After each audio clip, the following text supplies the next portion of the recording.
तर नमस्कार विद्यार्थी मित्र, मी प्राध्यापक देशमुख सर. आपल्याला दिवस 7वामध्ये आपलं स्वागत आहे. यामध्ये आपण आज कॉलिगेटिव्ह प्रॉपर्टी, केमिस्ट्रीचे 10 क्वेश्चन आणि बायोचे 10 क्वेश्चन, ॲक्च्युली फिजिक्स 5, केमिस्ट्री 5 आणि बायोचे 10 असे क्वेश्चन बघत होतो. तर आज आपण केमिस्ट्रीचे 10 आणि बायोचे 10 बघणार आहोत. यामध्ये आपण कॉलिगेटिव्ह प्रॉपर्टी बघणार आहोत. आता कॉलिगेटिव्ह प्रॉपर्टी ह्या नंबर ऑफ सोल्यूटवर डिपेंडंट असतात आणि नंबर ऑफ सोल्यूटवर डिपेंडंट असल्या कारणाने ह्याच्या 4 कॉलिगेटिव्ह प्रॉपर्टी आहेत. त्यामधली पहिली आपली रिलेटिव्ह लोअरिंग व्हेपर प्रेशर जे शिकणार आहे त्याचा एक मेन जो फॉर्म्युला आहे तो आपण बघूया. जो रिलेटिव्ह प्रेशर म्हणजेच delta P upon P1 not is equal to जो फॉर्म्युला आहे P1 not minus P1 upon P1 naught हा आपण x2 रिप्रेझेंट करतो किंवा यालाच आपण कसं लिहितो N2 upon N1 plus N2. हे टोटल N1 प्लस N2 हे काय रिप्रेझेंट करतात तर total number of molecules represent करतात असणारे सोल्युशनमधले. आणि जवळपास N1 प्लस N2 हे N1च असतं, म्हणजेच N2 अपॉन N1 हा फॉर्म्युला बऱ्याच अंशी वापरला जातो. किंवा N2 अपॉन N1, N2ची किंमत आपण काय करतो W अपॉन. तर आता ह्याच्यामध्ये वेगवेगळ्या प्रकारे रिप्रेझेंटेशन करणार आहे आपण. N बरोबर काय असतं M upon W upon M. तर हे जे फॉर्म्युला आहे तर कसा लक्षात ठेवायचा MW. तर हा फॉर्म्युला 1 2 आणि इथं खाली 2 1 अशा पद्धतीनं साध्या सोप्या भाषेत लक्षात ठेवायचं. याचा आपण प्रूफ बघितलेला आहे आणि ह्या सगळ्याचा वापर करून आपण खालचे प्रॉब्लेम सॉल्व करणार आहोत. तर लक्षात घ्या, आपण पहिला प्रॉब्लेम बघत आहोत जो की CET 2025ला आपल्याला विचारला गेलेला आहे आणि ज्याच्यामध्ये आपल्याला कॅल्क्युलेट काय करायला सांगितलेलं आहे तर व्हेपर प्रेशर ऑफ सोल्युशन. म्हणजे आता सोल्युशन म्हटल्यावर लक्षात आलं पाहिजे की ते एक मिनिट द्या मला. तर हे व्हेपर प्रेशर आपल्याला कॅल्क्युलेट करायचं आहे. कशाचं तर सोल्युशनचं, म्हणजेच P1 कॅल्क्युलेट करायचं आहे. आणि रिलेटिव्ह लोअरिंग व्हेपर प्रेशर दिलेला आहे, म्हणजेच डेल्टा पी अपॉन जो आपला डेल्टा पी अपॉन आपल्याला P1 नॉट ही व्हॅल्यू दिलेली आहे 0.018. आणि vapour pressure of pure solvent म्हणजेच आपल्याला P1 नॉट हा आपल्याला 18 दिलेला आहे.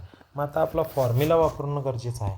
Delta P upon P1 not is equal to P1 not minus P1 upon P1 not. तर delta P upon P1 not हे आपल्याला गिव्हन आहे जे की 0.018 आहे.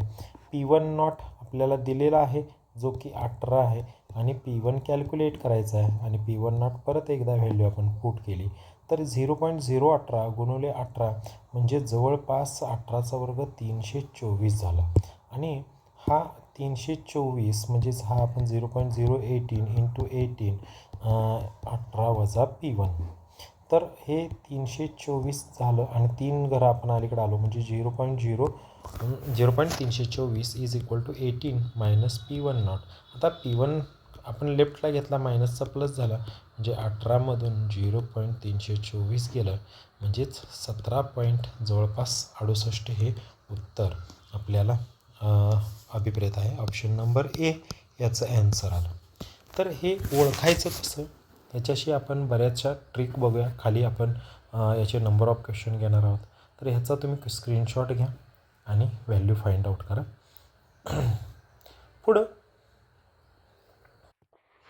तर हा जो क्वेश्चन सेकंड आहे CET 2025ला परत एकदा रिलेटिव्ह लोअरिंग व्हेपर प्रेशर आपल्याला काढा म्हटलं आहे, ज्याच्यामध्ये सोल्युशनमध्ये जो 3 ग्रॅमचा युरिया आहे आणि 50 ग्रॅमचा वॉटर आहे. आता वॉटर हे काय असणार आहे सॉल्व्हंट असणार आहे, म्हणजेच जो N2 आपल्याला मिळेल वॉटरसाठी 18 असेल.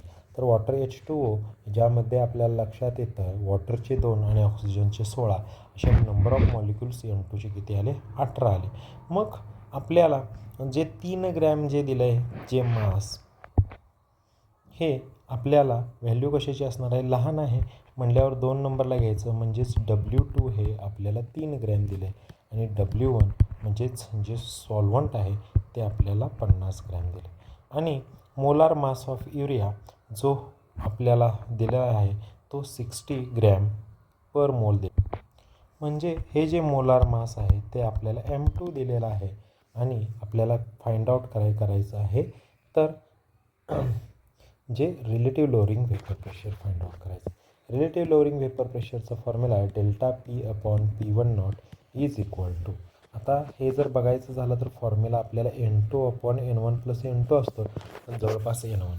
मग आपण N1साठी आपण काय लिहू शकतो, माफ करा, हे जे मी मोलार मास आहे ते मी इथं M1 लिहायला पाहिजे होतं. हे आपलं वॉटर आहे तर M1 आहे. मग हा जो फॉर्म्युला तो कसा लक्षात ठेवायचा, ABCDमध्ये पहिल्यांदा M आणि नंतर W होतं, खालीसुद्धा M आणि W लिहून टाका, इथं 1 आणि इथं 2 देऊन टाका, इथं 2 आणि इथं 1 देऊन टाका आणि व्हॅल्यू पुटअप करू. M1ची व्हॅल्यू आपल्याला 18 आहे, W2ची व्हॅल्यू आपल्याला 3 आहे, M2ची व्हॅल्यू आपल्याला 60 दिलेली आहे आणि W1ची व्हॅल्यू आपल्याला 50 दिलेली आहे. मग आता हे कॅल्क्युलेशन आपल्याला करायचं आहे सिम्पल, ज्यामध्ये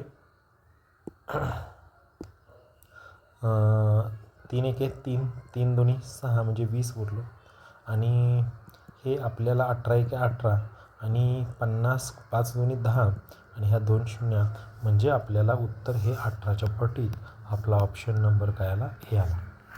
आता ह्यात आपल्याला असा प्रश्न पडेल की जो फॉर्म्युला आहे ठीक आहे लक्षात ठेवला, पण जे मोलार मास M1 आहे आणि M2 आहे आणि किंवा W1 जे आपल्याला गिव्हन वेट आहे ते कसं लक्षात ठेवायचं, तर आपण सोल्यूटसाठी 2 वापरतो आणि सॉल्व्हंटसाठी आपण 1 वापरतो, हे लक्षात असणं गरजेचं आहे. तर याचा स्क्रीनशॉट घ्या आणि ते तुम्ही नोट डाऊन करून काढा. पुढे जाऊ.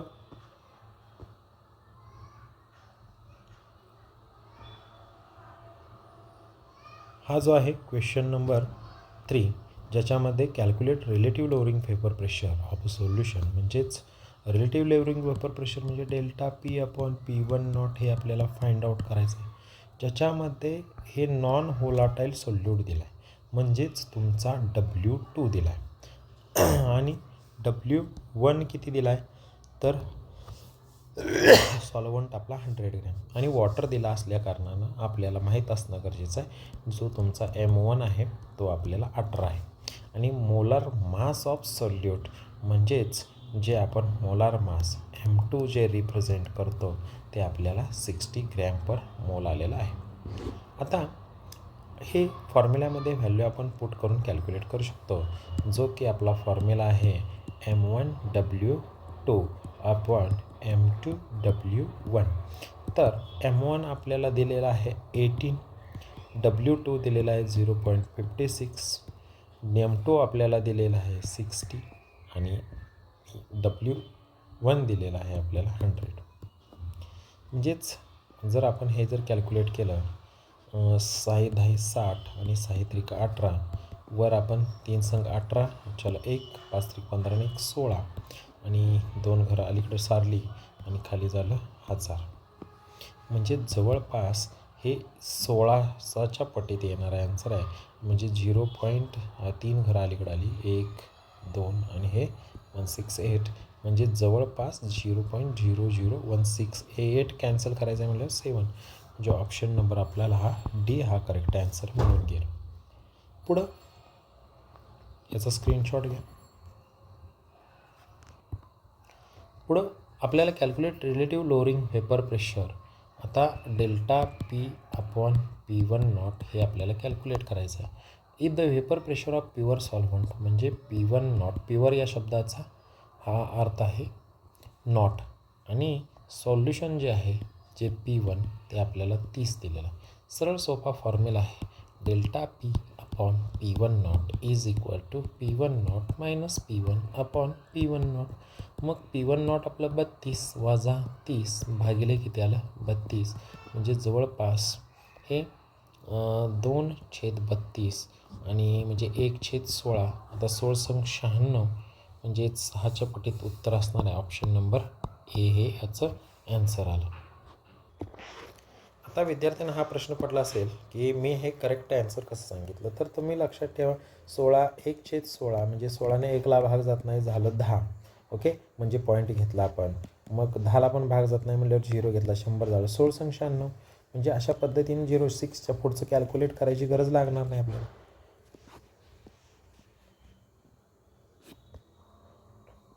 आता समोरच्या क्वेश्चनमध्ये calculate relative lowering vapour pressure म्हणजेच delta P upon P1 not हे आपल्याला calculate containing 46 gram of non volatile solute. आता हा जो सोल्यूट आहे तो कमी असतो म्हणजे जो आपण 2 रिप्रेझेंट करतो आणि ह्याचं जे वेट दिलं आहे ते W आपण रिप्रेझेंट करतो. W2 हा 46 दिला आहे आणि W1 म्हणजे सॉल्व्हंट जे आहे वॉटर आहे ते तुमचं 162 ग्रॅम. जे जास्त असतं ते सॉल्व्हंट असतं. वॉटर दिलं कारणानं आपल्याला त्याच्यात लक्षात येतं जे मॉलिक्युलर मास आहे ते आपल्याला 18 आहे आणि आपल्याला molar mass of non volatile solute म्हणजेच M2 जो आहे आपल्याला 46 ग्रॅम पर मोल दिलेला दिसून येतो. आता ह्याची ग्रॅम पर मोल युनिट आहे, ग्रॅम पर मोल युनिट आहेत. याचं ग्रॅममध्ये जे असतं ते वेट दिलेलं असतं. मग आता आपल्याला पुढच्या गोष्टी कॅल्क्युलेट करायला सोप्या जातील. Delta P upon P1 not is equal to P1 not minus P1 upon P1 naught हा फॉर्म्युला आहे. किंवा आपण लक्षात ठेवतो M1W2 अपॉन M2W1 आणि ह्या व्हॅल्यू पुट करू. M1 किती आहे आपलं 18, W2 किती आहे आपलं 46 अपॉन M2 किती आहे 46 अपॉन जे मल्टिप्लाय आहे W1 किती आहे 162. तर हे 46 कॅन्सल झालं. 18/162. आता लक्षात घ्या बेसिक गोष्टीनं भागाकार करूया आपण.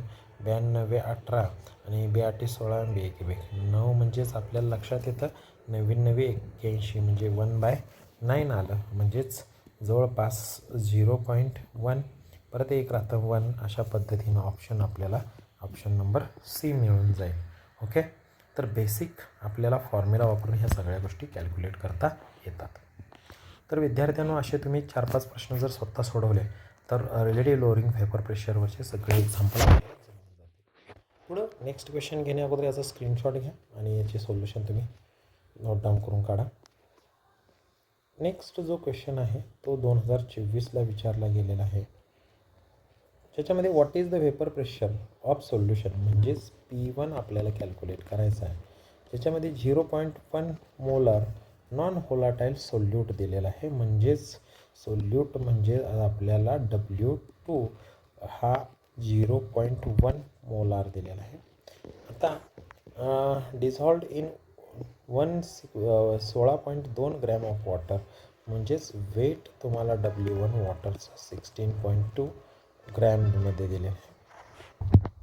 माफ करा, हा जो 0.1 आहे तो आपला N2 आहे जो की 0.1 मोलार नंबर ऑफ मॉलिक्युल्स आहेत ते N2चे 0.1 आहेत.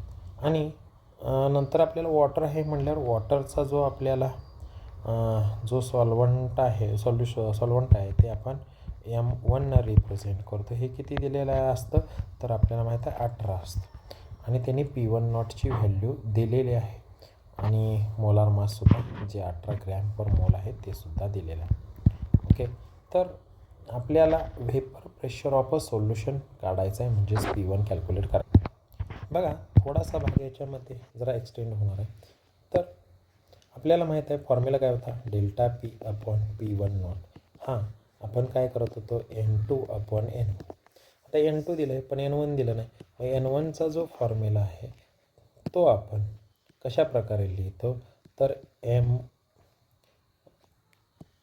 W1 अपॉन काय असतं M1.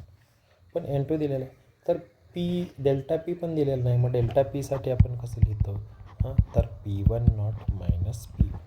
मग इथं टाकू value P1 not minus P1 upon P1 not is equal to N2 आहे असंच राहील कारण की दिलेलं आहे. आणि N1 जे आहे आपलं ते काय आहे W1 upon M1 W1 upon M1. आता P1 नॉट हे गिवन आहे 24 mm ऑफ Hची. P1 आपल्याला कॅल्क्युलेट करायचं आहे. P1 नॉट आपल्याला 24 परत एकदा दिलेला आहे. N2 आपल्याला 0.1 आहे. M1 आपल्याला 18 दिलेलं आहे अपॉन जे आहे ते W1 हे 16.2 दिलेलं आहे. मग कशा प्रकारे कॅल्क्युलेशन आपल्याला करता येतील हे राऊंड फिगरमध्ये आन्सर आपल्याला चेक करण्यासाठी तर इथं मी बघा 8 त्रिक 24, 8 दोन्ही 16 राऊंड फिगर करतो आहे. आता हे डिवाईड टू इकडं गेलं म्हणजेच 24 गुणिले 2 48 वजा 2P1 झालं उजव्या साईडला 0.3 8 त्रिक 54 आणि हेच आपल्याला एक घर अलीकडं आलं म्हणजे 0.3 गुणलं 18ला तर 5.4 आलं. हेच मी 2P1 पलीकडं नेलं तर ते मायनसचं प्लस होईल आणि ह्या 48मधून 5.4 हे आपलं वजा होणार. मग 48मधनं 5 गेलं म्हणजे जवळपास आपलं 43.4 राहिलं आणि हे मल्टिप्लाय टू इकडं आल्यावर डिवाईड झालं म्हणजेच 2 दुनी 4 2 के 2 म्हणजे 21च्या आसपास उत्तर येणार आहे. ह्या ऑप्शन नंबर आपल्याला हा डी हा करेक्ट आन्सर असणार आहे. तर ह्या क्वेश्चनमध्ये थोड्याफार व्हॅल्यू आपल्याला चेंज कराव्या लागलेल्या आहेत क्वेश्चनला अनुसरून. तर समोरील क्वेश्चनमध्ये mole fraction of a solute when the lowering vapour pressure is 10 mm of Hg आपल्याला एक लक्षात येतं हे डेल्टा पी हे कशाला प्रपोर्शनल असतं मोल फ्रॅक्शनला. मग आपल्याला लक्षात येतं डेल्टा P1 आपण किंवा आपल्याला हे डेल्टा P1 हे आपल्याला दिलेलं आहे आपल्याला लक्षात आलं आणि हे जे दिलेलं आहे ते x1 मानलं. आता इथं डेल्टा P2 हा आपल्याला 20 दिलेला आहे आणि मोल फ्रॅक्शन म्हणजे x2 काढायचं आहे. मग आपण साधा सोपा फॉर्म्युला वापरला delta P1 upon delta P2 is equal to x1 upon x2. तर डेल्टा P1 आहे 10 डेल्टा P2 आहे 20 x1 आहे 0.2 x2 आहे आपल्याला कॅल्क्युलेट करायचं. तर हे x2 कशा पद्धतीनं आलं बघा x2 बरोबर तर 0ला 0 कॅन्सल 2 दुनी 4 म्हणजे 0.4 हे आपलं आन्सर आलं. ऑप्शन नंबर बी हा आपला करेक्ट आला.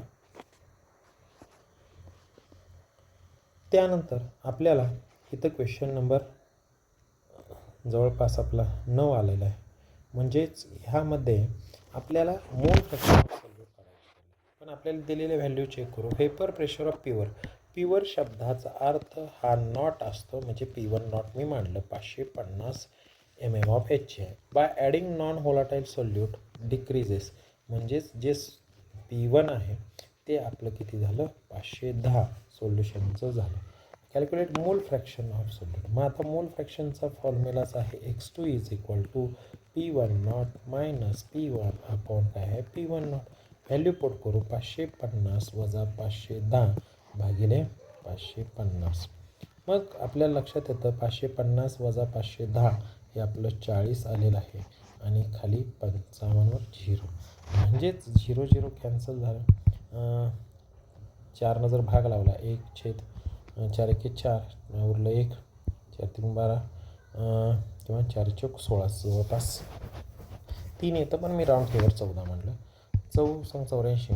आता हे जे आन्सर आहे आपलं म्हणजे राऊंड फिगर हे 0.07च्या आसपास जातं कारण 14ने 1ला भाग लागत नाही. परत 10 झालं परत 100 झालं म्हणजे अशा पद्धतीने 14 म्हणजे 90च्या आसपास जातं आणि हे राऊंड फिगर आपलं आन्सर ऑप्शन नंबर ए मिळून जाईल. आता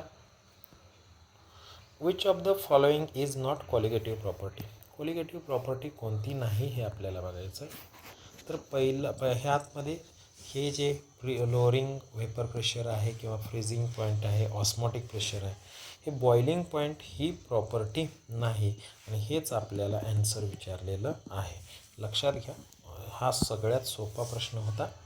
व्हॅन टॉप्स लॉ पण आपल्याला माहीत आहे. तर अशा प्रकारे हे चौथं त्याचा ऑप्शन आहे. आता याच्यानंतर हा जो आहे क्वेश्चन मला वाटतं शेवटचा क्वेश्चन आहे. याच्यानंतर बायोचे क्वेश्चन चालू होतील. CET 2023 साली विचारलेला क्वेश्चन आहे. Calculate the relative lowering vapour pressure म्हणजेच delta P upon P1 not ही व्हॅल्यू काढायला सांगितली. If the vapour pressure of benzene and vapour pressure of solution हे आपल्याला दिलेलं आहे म्हणजेच ही व्हॅल्यू आहे P1 नॉट आणि ही व्हॅल्यू आहे P1. तर आपल्याला काय कॅल्क्युलेट करायचं आहे तर delta P upon P1 naught calculate करायचा आहे. तर आपला फॉर्म्युला तोच आहे की delta P upon P1 not is equal to P1 not minus P1 upon P1 naught. Value put up करू. 640 वजा 590 अपॉन 640 हे आपलं व्हॅल्यू पुटअप केल्या. म्हणजे आपल्याला 640मधनं 590 गेलं तर हे 10 आणि 40 म्हणजे जवळपास 50 आणि हे 640 0 कॅन्सल झालं तर 5 एके 5 आणि उरलं एक 5 3 15 जवळपास. आणि राऊंड फिगर कॅल्क्युलेट करा, बरोबर ॲन्सर येतं. 13ने 1ला भाग जात नाही, 10 झालं 0, मग 10ला पण हे जात नाही, 100 झालं, मग 13 7 91 म्हणजे जवळपास ऑप्शन नंबर काय असेल, डी हे याचं ॲन्सर असेल. तर कॅल्क्युलेशन आपल्याला पूर्णपणे डेप्थमध्ये करण्याची गरज नाही. तुम्ही म्हणणार 5 एके 5 उरलं किती 1, 5 दोन्ही 10 उरलं 4, 5 48 असं करायचं. बरं 12.8 म्हणजे जवळपास 13 घेऊन कॅल्क्युलेशन करा. यानंतर आपल्याला बायोलॉजीचे 10 क्वेश्चन बघायचे. तर नीट 2025चा हा समोरचा क्वेश्चन आहे. हाऊ मेनी मिओटिक आणि mitotic divisions need to occur in the development of mature female gametophyte megaspore mother cell. MMCमध्ये आपल्याला किती मिओटिक आणि मायोटिक. तर आपल्याला लक्षात असते ती जी डिप्लॉईड मदर सेल असते त्याचं आपल्याला मिओटिक एक डिव्हिजन होतं, ज्यामध्ये एकाचे 4 सेल जनरेट होतात आणि म्हणजे मिओटिक एकच होतं आणि ह्यामध्ये पहिल्या ज्या 3 आहेत त्या डिजनरेट होतात आणि ह्याची वाढ आपल्याला एकाचीच झालेली दिसून येते आणि ही आपल्याला एकाचे 2 सेल्स झालेले दिसून येतात. म्हणजे मायोटिक पहिलं डिव्हिजन झालं, मायोटिक पहिलं, ते पहिलं होतं ते मिओटिक, हे मायोटिक पहिलं डिव्हिजन झालं. एकाचे 2, दोनाचे किती होतात 4 होतात आणि ह्या 4चे 8 म्हणजे वर 3 खाली 3 आणि मध्ये 2 पोलार, म्हणजे हे मायोटिक सेकंड झालं, मायोटिक थर्ड झालं. म्हणजे 1 मिओसिस आणि 3 मायटोसिस डिव्हिजन झालेले दिसून येतात. त्यानंतर आपल्याला pollen grains remains preserved as a fossil due to presence of. आपल्याला माहीत आहे ज्यामध्ये पोलन ग्रेन्स असतात आतला भाग असतो तो काय असतो आपला इंटाईन असतो आणि पोलन ग्रेन्स जिथं कमी जास्त लेअर झालेले असते ते आपल्याला माहीत आहे ते काय असतं एक्झाईन असतं. ओके, म्हणजे अशा प्रकारे ह्या एक्झाईनच्या आत प्रिझर्व केलं जातं हे आपल्याला माहीत आहे एक्झाईन लेअरमध्ये. त्यानंतर बघूया चला next question third. Which of the part of ovule stores reserve food of material. ते न्यूक्लियसमध्ये हे जे फूड आहे ते प्रिझर्व केलं जातं. Next transfer of pollen grains from anther to stigma of another flower of a same plant. जिथं same plant असतं त्याला गिटोगॅमी असतात, जिथं डिफरंट प्लांट असतं त्याला झिनोगॅमी असतं आणि ॲटोगॅमी म्हणजेच सेम फ्लावर असेल तर ॲटोगॅमी. आणि क्लिओस्टोमध्ये ओपनच होत नाही फ्लावर हे आपल्याला माहीत असणं गरजेचं आहे. तर ह्याचा ॲन्सर आपल्याला शेवटचं दिसून येतं गिटोगॅमी. त्यानंतर identify the incorrect statement. Incorrect statement माहीत असण्यासाठी आपल्याला करेक्ट कोणता हे माहीत असणं गरजेचं आहे. तर पाहिलं मंथ्स आणि butterflies are the most dominant pollinating agent in the insect. तर ह्याच्यामध्ये हनीबीज किंवा ह्या मोस्ट काय असतात पॉलिनेटिंग एजंट असतात. Pollination wind seems common as abiotic. अबायोटिकमध्ये वॉटर आणि काय असतं विंड असते हे माहीत आहे आपल्याला. तर pollination in water is a quite rare in flowering plants. बरोबर आहे. Flower produce foul odour to attract their flies and beetles to get pollinated. हे सुद्धा बरोबर आहे. म्हणजे स्मेल असल्यानंतर ते एक इन्सेक्ट काय केले जातात अट्रॅक्ट केले जातात. तर इथं आपल्याला पॉलिनेशनचे 2 प्रकार माहीत असणं गरजेचं आहे, जे बायोटिक आणि अबायोटिक आहेत. आणि बायोटिकमध्ये कोण आहे तर सजीव आहेत, ज्यामध्ये बर्ड्स आहात किंवा इन्सेक्ट आहेत किंवा जो आपला बॅट आहे, हे 3च आहे. आणि जो अबायोटिक आहे त्यामध्ये आपल्याला विंड आणि कोण माहीत आहे तर वॉटर माहीत आहे. हे आपल्याला क्लासिफिकेशन आलं पाहिजे. त्यामध्ये वॉटरमध्ये पण परत 2 प्रकार पडलेत, ज्यामध्ये हायड्रोफिली आणि इपिहायड्रोफिली हे प्रकार आहेत. त्याच्यानंतर टिपिकल अँजिओस्पोर एम्ब्रिओ सॅक इज मॅच्युरिटीज. ह्याच्यामध्ये 8 न्यूसेलेट असतात आणि 7 सील्ड असतात. हे माहीत असणं आपल्याला गरजेचं आहे. डायरेक्ट क्वेश्चन आहे. नेक्स्ट मगाशी जसं सांगितलं जर प्लांट कोणता असेल डिफरंट प्लांट असेल तर ते झिनोगॅमी असतं. सेम प्लांट असेल तर गिटोगॅमी असतं. ॲटोगॅमी सेम फ्लावर असेल तर ज्याचा एक्झाम्पल आपल्याला पी प्लांट आहे माहिती आहे. Wind pollinated plants many ovules in each ovary, बरोबर आहे. ज्यामध्ये आपल्याला इनकरेक्ट शोधायचा आहे, तो इनकरेक्ट आहे. ॲक्च्युली करेक्ट माहीत असणं गरजेचं आहे. फ्लावर्स हे विंड पॉलिनेटेडमध्ये असतात, जे असतात ते स्मॉल असतात आणि नॉट ब्राईटली कलर्ड, हे पांढऱ्या कलरचे असतात. पोलन ग्रेन्स लाईट असतात कारण की ते वाऱ्याच्या सहाय्य होणार. नॉन स्टिकी असतात, बरोबर आहे. एका ठिकाणी दुसऱ्या ठिकाणी उडून जाण्यासाठी जी मक्केचं आपण बघतो, बाजरी, गहू. वेल एक्सपोज टिमन आणि स्टिग्मा, बरोबर आहे.